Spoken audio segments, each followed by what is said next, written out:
नमस्कार सर्व शेतकरी बांधवांना मृग नक्षत्राच्या निमित्तानं मृग आगमनाच्या निमित्तानं सर्वांना मनपूर्वक शुभेच्छा।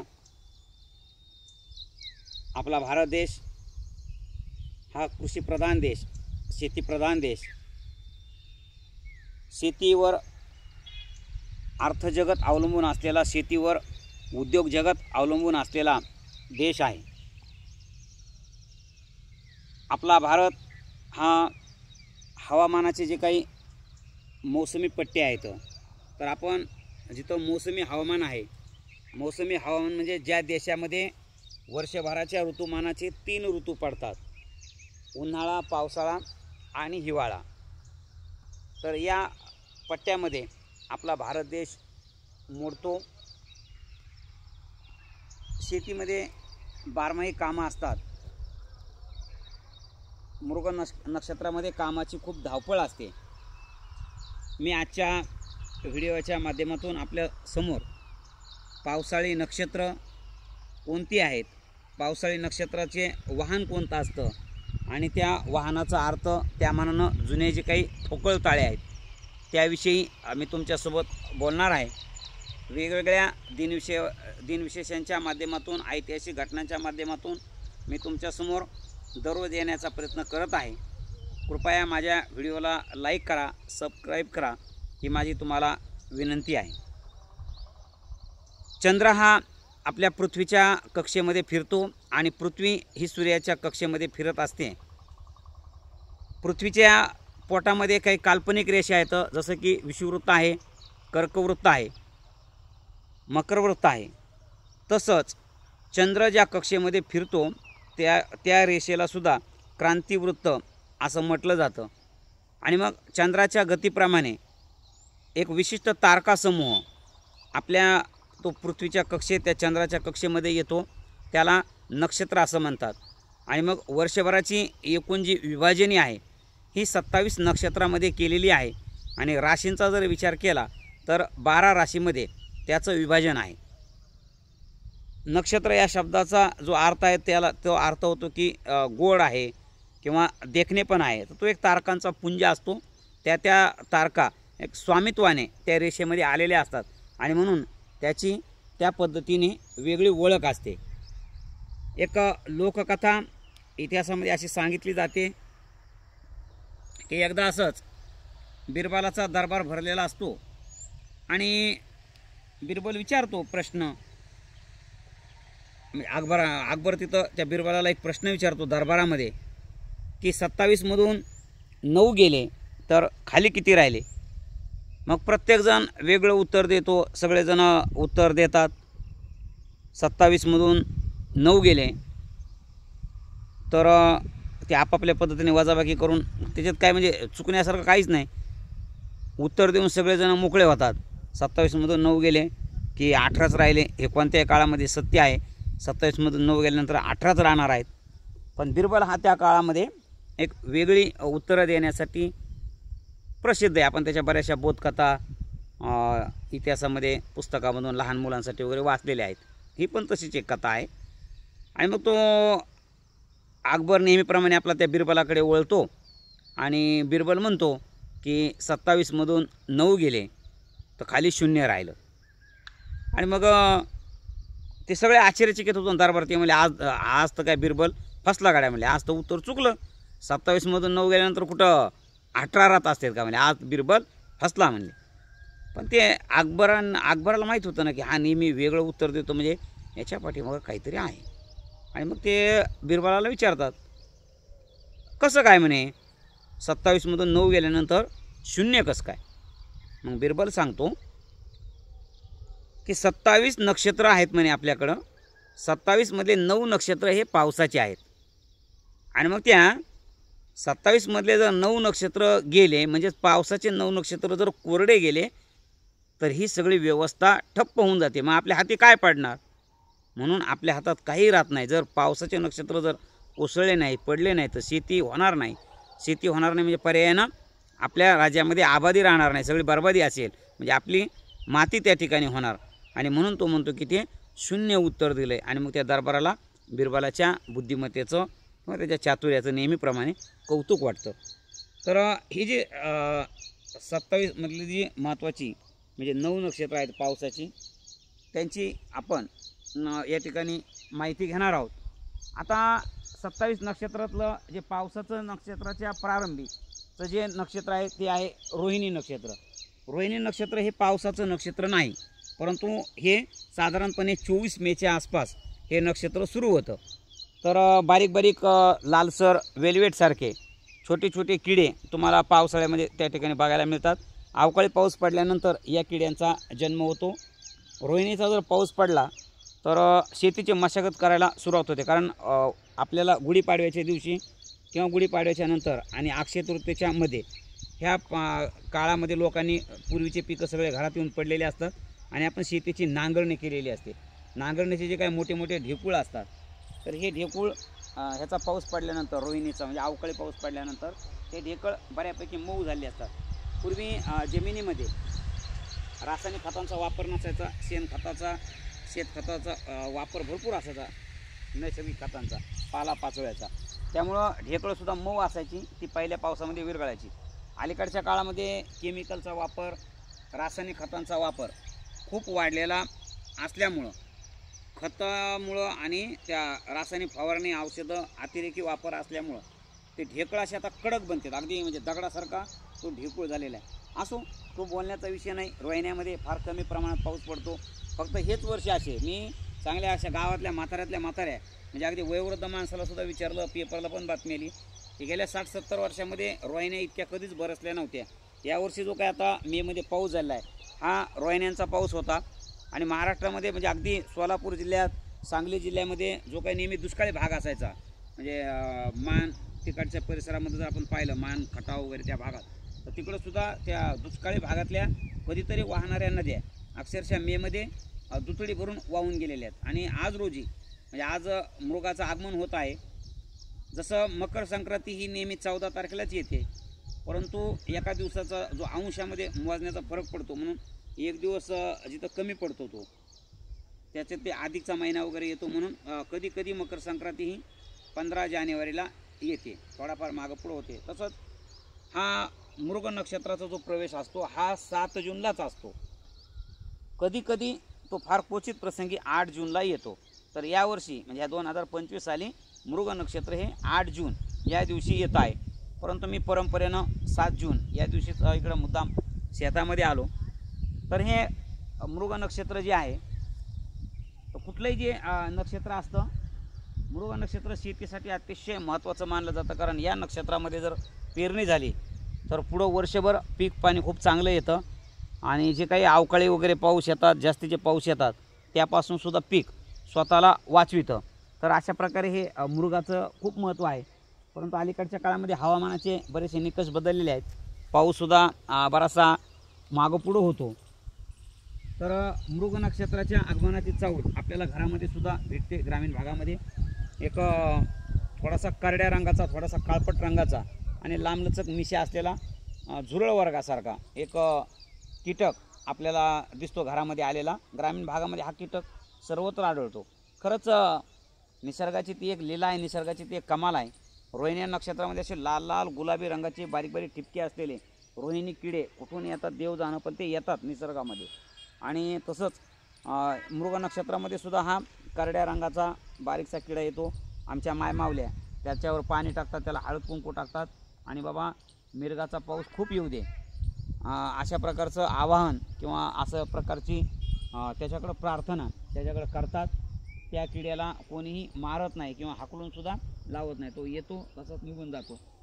तर हे मृग नक्षत्र यावर्षी जे आलेलं आहे, याचं जे वाहन आहे, म्हणजे मृग प्रत्येक पावसाळी नक्षत्राला एक वाहन असतं. त्या वाहनामागे एक संकेत आहे. वाहनंसुद्धा बदलतात, परंतु एक साधारणपणे मोर, कोल्हा, बेडूक अशा प्रकारच्या वाहनावर ते नक्षत्र येतं असं म्हणण्याचा एक प्रघात आहे.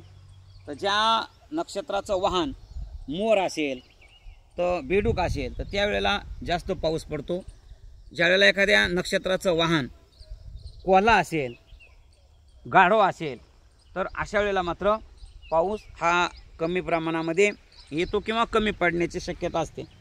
तर यावर्षी आलेलं जे काही मृग नक्षत्र आहे हे मृग नक्षत्र हे कोल्हा या वाहनावर आलेलं आहे. तर कोल्हा हे थोडंसं लबाडाचं प्रतीक मानलं जातं, पण शकुन आणि अपशकुनचा जेव्हा विचार करतो ना त्यावेळेला कोल्याला शुभ शकुनी मानलं जातं, कोल्याचं तोंड पाहणं. त्यामुळं ज्यावेळेला नक्षत्राचं वाहन कोल्हा असतं त्यावेळेला पावसाची जी तितकी शाश्वती देता येत नाही, तो कमी किंवा जास्त पडण्याची शक्यता असते शुभ शकुनी गृहीत धरलं तर. आणि लबाड ह्या अर्थानं जर गृहीत धरलं तर पाऊस हा शेतकरी मायबापासोबत लबाडी करतो आणि तो त्या पद्धतीनं कोसळत नाही. ज्यावेळेला एक नक्षत्र संपतं आणि दुसरं नक्षत्र 15 दिवसानंतर लागतं, प्रत्येक नक्षत्राचा कालावधी हा 15 दिवसाचा आहे. मग त्या 15 दिवसाच्या म्हणजे जिथं तो जॉईंट असतो, म्हणजे उद्या एक नक्षत्र लागणार आहे जिथं आजचा दिवस असतो तर त्याला जोड दिवस किंवा जोड असं म्हटलं जातं. आणि त्या मध्यावर ज्या दिवशी पाऊस येतो त्या पावसाला जोड पाऊस म्हणतात किंवा जोडाचा पाऊस म्हणतात. आता माझे चुलते माझे दादा यांच्यासोबत मी मेंढ्यामागं शेतामध्ये खूप फिरलेलो आहे, त्यामुळे ह्या अशा नक्षत्राच्या कथा वगैरे मला त्यांच्या तोंडून फार ऐकायला मिळाल्या. आज आमचे दादा हयात नाहीत, पण त्यांनी सांगितलेली बरीचशी माहिती आज माझ्या ती डोक्यामध्ये आहे. शहरा भागामध्ये राहायला भेटल्यामुळं आणि शहरी आमची पिढी अशी की यांना नक्षत्राचे नाव पण माहीत नाहीत. बऱ्याच वेळेला ती नक्षत्र कधी लागतात कधी येतात जातात ही फक्त आम्हाला एवढंच कळतं, पाऊस आला ते कधी कधी तर टी व्हीमध्ये बघून पेपरात वाचूनच कळतो. पण या नक्षत्राचं येणं आणि जाणं कसं असतं त्याच्यामध्ये ग्रामीण भागाला शेतकरी भागाला काही जे पूर्व अनुमान असतात, म्हणजे जे काही अनुभव आले असतात पूर्वीचे आणि त्याच्यावरून काही ठोकताळे मांडलेले असतात, तर त्याच्याहून काही गोष्टी किंवा एक म्हणीसुद्धा आलेले असतात, त्या पण मी तुम्हाला काही सांगतो. आता हे जे पावसाची जे नक्षत्र आहेत तशी एकूण सगळी नक्षत्र 27 आहेत. मृगशीर्ष आहे, आर्द्र आहे, पुनर्वसू, पुष्य, आश्लेषा, मघा, पूर्वा फाल्गुनी, उत्तर फाल्गुनी, हस्त, चित्रा, स्वाती, विशाखा, अनुराधा, ज्येष्ठा, मूळा, पूर्व आषाढा, उत्तर आषाढा, श्रावणी, धनिष्का, रेवती, पूर्व भाद्रपदा, उत्तर भाद्रपदा, हे अशा प्रकारची 27 नक्षत्र आहेत. तर ह्याच्यातली आपण फक्त मी ह्या 9 नक्षत्राची म्हणजे जे पावसाळे आहेत त्यांचीच फक्त माहिती सांगणार आहे.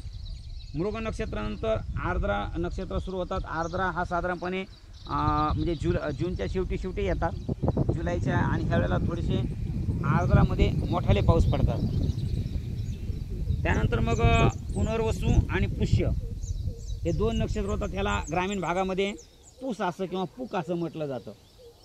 तर ह्यामध्ये सुद्धा जास्त पाऊस येतो, भरपूर आणि खात्रीशीर पाऊस यामध्ये. म्हणजे पंढरपूरची यात्रा वापस फिरलेली असते आणि लोक असं म्हणतात की पंढरीची यात्रा फिरली की पावसाला सुरुवात होते.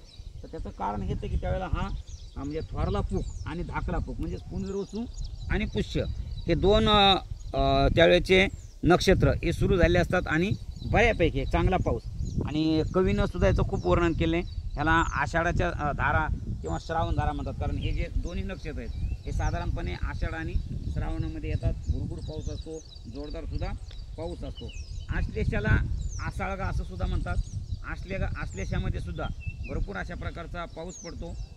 त्यानंतर मघा हे नक्षत्र सुरू होतं. मघामध्ये पाऊस आला तर येतो अन्यथा येत नाही, पण आला तर तो इतका जोरदार येतो आणि पाऊस लागून राहतो. म्हणजे आल्यानंतर अगदी 1-1, 2-2 दिवस, 4-4 दिवस हा सतत पाऊस राहतो.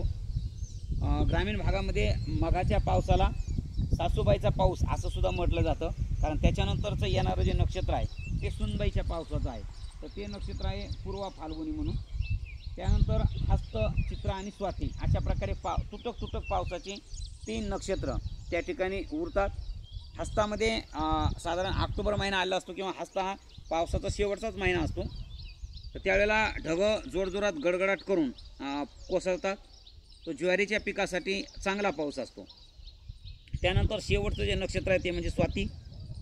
असं म्हटलं जातं की स्वाती नक्षत्रामध्ये स्वातीच्या पाऊसधारा जर समुद्रातल्या मोतीमध्ये जर जाऊन पडल्या त्या शिंपल्यामध्ये तर शिंपल्यापासून मोती पिकतो. पण त्याही ऐवजी आता शिंपले जायचे कधी, आपण बघायचे कधी, त्याच्यात मोती निघाले की नाही ते माहीत नाही. पण जर तुम्ही डोळस असाल, शेतकरी असाल, शेतकऱ्यांचे हितचिंतक असाल, पोशिंद्याबद्दल तुमच्या मनात जर संवेदनशीलता असेल तर एक लक्षात घ्यायचं की एक मन आहे. ज्यावेळेला काही मणी आपल्याकडं आलेले असतात त्यावेळेला त्या मनींच्या मागं एक इतिहास असतो. काहीतरी केव्हा तरी घडलेलं असतं, पूर्वानुमान असतं आणि त्याच्यावर त्या मनी ठरलेले असतात. मनीमुळे भाषेची सुद्धा परिणामकारकता वाढत असते. तर त्या स्वाती नक्षत्राच्या बाबतीमध्ये एक म्हण आहे बघा, की पडेल स्वाती पिकेल मोती, नाहीतर मिळणार नाही देवाला कापसाची वाती. मग याचा अर्थ काय होतो, की जर स्वाती नक्षत्रामध्ये जर पाऊस पडला ना, साधारण हा ऑक्टोबरचा महिना असतो, ह्या महिन्यात जर पाऊस पडला तर पुढं कधीच जरी पाऊस नाही पडला तरी चालेल, तेवढ्याच पावसावर म्हणजे स्वातीच्या पावसावर हा ज्वारीचं पीक खूप चांगलं येतं. आणि महाराष्ट्रामध्ये ज्वारी ही खूप पिकते. तर ते ज्वारीचे जे दाणे आहेत ना, हे पिवळे धम्मक असतात. सोलापूरची ज्वारी पहा, पिवळे धम्मक असतात. त्याला नादो मानोरसारख्या कवीने मोतियाची उपमा दिलेली. मग ते समुद्रातल्या शिंपल्यातले मोती तर आम्हाला माहीत नाही, सर्वसामान्य लोकांना ते पाहायला मिळत नाहीत. पण आमच्या दारामध्ये ते ज्वारीचे दाणे जे आहेत, ते कणसाला लगडलेले जे मोती येतं नादो मानोरच्या भाषेत, तर ते मोती मात्र आमच्या शेतामध्ये आम्हाला ते स्वाती नक्षत्रात जर चांगला पाऊस झाला तर जानेवारी फेब्रुवारीमध्ये हे आम्हाला मोती असे लगडलेले दिसतात आणि ते आमच्या हातामध्ये येतात. नक्षत्राच्या अनुषंगानं अशा बऱ्याचशा काही म्हणी येतं. आता मघा नक्षत्रामध्ये मी मगाशी बोलताना म्हटलं की मघा नक्षत्रामध्ये इतका पाऊस पडतो. आता घराघरामध्ये शौचालय आहेत, म्हणजे आपल्याला आता कुठं बाहेर जावं लागत नाही. जुन्या काळामध्ये काय व्हायचं की लोक आपले ते तांब्या घ्यायचे आणि बाहेर जायचे. तर मग या मघा नक्षत्राबाबतीत एक असं म्हटलं जातं, आल्या आल्या मघा चुली पुढं, कारण बाहेर जायला चान्सच नसायचा नाही. मग त्याची एक दुसरी एक रीत असायची की मगामध्ये पिकाला म्हणजे त्यांचं एक कणसामध्ये येण्याचं किंवा भरीव अशा प्रकारची अवस्था असते पिकाची, त्यावेळेला एक छोट्या फार तरी पावसाची गरज असते. आणि नेमकं मगामध्ये पाऊस ताण देत नाही, पाऊस पडत नाही. मग लोक काय म्हणतात त्यावेळेला, आल्या आल्या मघा वर ढगाकडं बघा, म्हणजे पाऊसच पडत नाही. वर त्यावेळेला लोक नुसते ढगाकडं त्या ठिकाणी बघत असतात. आणि हत्ती नक्षत्राच्या बाबतीमध्ये हत्ती नक्षत्र खूप जोरजोरात कोसळतं, म्हणून त्याच्या बाबतीत एक म्हण आहे, आला असा कसा हत्ती आणि पाडितो भिंती. आता ते भिंती का पडतात, साधारण जून जुलैपासून पाऊस जाऊन जुन्या काही घरामध्ये ते भिंतीमध्ये पाणी मुरलेलं असतं. आणि जुन्या आता जसं पूर्ण सिमेंटचं वाळूचं बांधकाम आहे, जुन्या काळामध्ये माती आणि दगडाचं बांधकाम असायचं. मग त्याच्यामुळं व्हायचं काय की जर काही कुठं त्या भिंतीला थोडंफार खिंडार पडलं किंवा एखादी वनस्पती तिथं उगली तर तिला थोडी जरी सांत पडली ना, तर ते पावसाळ्याच्या 3-4 महिन्यापासून त्याच्यामध्ये थोडं थोडं पाणी जाताना त्या भिंती मुरायला लागतात. आणि मग हत्ती नक्षत्रामध्ये जोरदार वारा पण सुटलेला असतो आणि पाऊस पण जोरदार झालेला असतो. तर ते अजून जास्तीचं पाणी त्या भिंतीमध्ये मुरतं. त्यासोबतच त्याच्यामध्ये जोराची हवा त्याच्यामध्ये घुसते आणि मग त्या हवेमुळं आणि त्या पाण्यामुळं ती भिंत फुगायला लागते. आणि मग ती हळूहळू फुगलेली भिंत मूळ जागा सोडते आणि त्या ठिकाणी जाऊन ती कोसळते किंवा पडते. आणि अजून एक म्हण आहे बघा, गरजेल तो पडेल का. एखाद्या पुढाऱ्याच्या बाबतीत किंवा मोठ्या माणसाबाबतीत जो एखादा काम करत नसेल त्याच्या बाबतीत म्हटलं जातं, हे गरजेल तो पडेल काय. त्याचा अर्थ काय होतो माहिती आहे का, की ह्या जून जुलै ऑगस्ट सप्टेंबरमध्ये बघा आभाळ खूप येतं, ढगांचा गडगडाट होत नाही, काही नाही, जोरदार पाऊस येतो. म्हणजे हे आभाळ कसं असतं, हे ढग कसे असतात तर मुके असतात, काही बोलत नाहीत पण जोरदार कोसळतात. त्याच्या उलट हस्त नक्षत्रामध्ये किंवा हत्ती नक्षत्रामध्ये कसं असतं की असे ढगांचा आवाज होतो, कडकड कडकड. कारण त्यावेळेला परतीच्या पावसाचे वेध लागलेले असतात, विजा चमकतात, जोरदार ढगांचा कडकडाट होतो, गडगडाट होतो आणि पण पाऊस पडत नाही. म्हणून ते लोक म्हणतात की ह्याचं काही खरं नाही. म्हणून ती जी म्हण आहे मराठीमध्ये की गरजेल तो पडेल काय, तर ती कुठून आलेली आहे, तर ती अशी त्या हस्त नक्षत्रामधून ती म्हण आलेली आहे. अजूनही काही म्हणी आहेत आपल्याकडं की रोहिणी डागे मृग गाजे, आर्द्रा वाहे पुर, सहदेव कळे भाडळी घरघर वाजे. जुन्या काळामध्ये सहदेव भाडळीचं भाष्य असायचं या पावसाच्या बाबतीत. ते काय म्हणतात, रोहिणी डागे म्हणजे रोहिणी हे नक्षत्र आपल्या साधारणपणे मेमध्ये येतं, म्हणून मेमध्ये असं कडक ऊन पडलं पाहिजे, उकाडा झाला पाहिजे. डागे म्हणजे जसं चुलीच्या पुढं डागतो किंवा विस्तवाच्या पुढं आपल्याला डागतो, तसं असं कडक ऊन पडलं पाहिजे. कडक ऊन पडलं की उकाडा वाढतो आणि उकाडा वाढला की बाष्पीभवन होतं, बाष्पीभवन झालं की ढगांची निर्मिती होते. आता हे मध्यमवर्गीय लोक, पांढरपेशी लोक, यांना ते उकाडा झाला की ते सहन होत नाही. अरे बाबा नो, तुम्हाला जर उकाडाच नाही झाला तर पावसाळ्यात पाऊस कुठून आणणार आहेत. मेमध्ये तुम्हाला उकाडा झालाच पाहिजे. ज्या गोष्टी नैसर्गिक आहेत त्या आपण पत्करल्या पाहिजेत. काही पण आपल्या सोयी नसतं का, अशानं आपण म्हणजे मनुष्य जातीचा सगळा निर्वंश व्हायची वेळ आली. आपण इतका हवामानामध्ये बदल करत आहोत, हे करू नका, जरा समजून घ्या. हे चक्र आहे, त्या चक्राप्रमाणे चाला. आपण ऐकतच नाही, त्याप्रमाणे बघतच नाही. तर ही जी रोहिणी डागे म्हणजे रोहिणी नक्षत्रामध्ये कडक ऊन पडलं पाहिजे, आपल्याला उकाडा झाला पाहिजे अशा घामाच्या धारा निघल्या पाहिजेत. आणि मग जर रोहिणी डागे तर मग पुढचं नक्षत्र कोणतं येतं? ते येतं मृग. मग मृग वाजे. मग मृगामध्ये असा मस्तपैकी ढगांचा कडकडाट होतो, गडगडाट होतो आणि असा धोधो पाऊस कोसळायला लागतो. म्हणून रोहिणी डागे. आणि मग काय होतं? मग हे आपला जो मृग नक्षत्र आहे तो मृगा वाजे. आणि मग आर्द्रामध्ये मात्र काय होतं? महापूर येतो. नद्या नाले भरपूर पाणी, तळ्यामध्ये पाणी. आणि मग ह्या जर दोन्ही गोष्टी घडल्या तर काय होतं? तो सहदेव सांगतो भाडळीला, मग घराघरामध्ये वाजे. मग घराघरामध्ये काय वाजे? तर घराघरामध्ये आनंद वाजे, घराघरामध्ये सुख समाधान वाजे. अशा पद्धतीनं हा पाऊस पुढं असं म्हणजे त्याच्या नियमाने जर आपण चाललो त्या ऋतूंच्या, तर अशा पद्धतीने तो पाऊस चालतो. जे काही वाहनं असतात, आता यावेळेचं जे वाहन आहे ते मला वाटतं बहुतेक कोला आहे. आता कोला आपण पुढच्या वेळेला ह्याचं काही ठिकाणी उंदीर पण वाहन असतं, पुनर्वसूमध्ये घोडा असतं.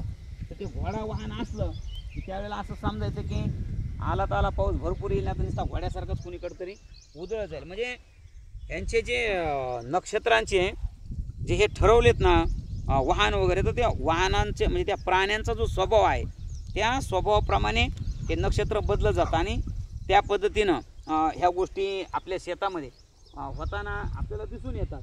त्याच्यामागे कार्यकारण भाव असतो.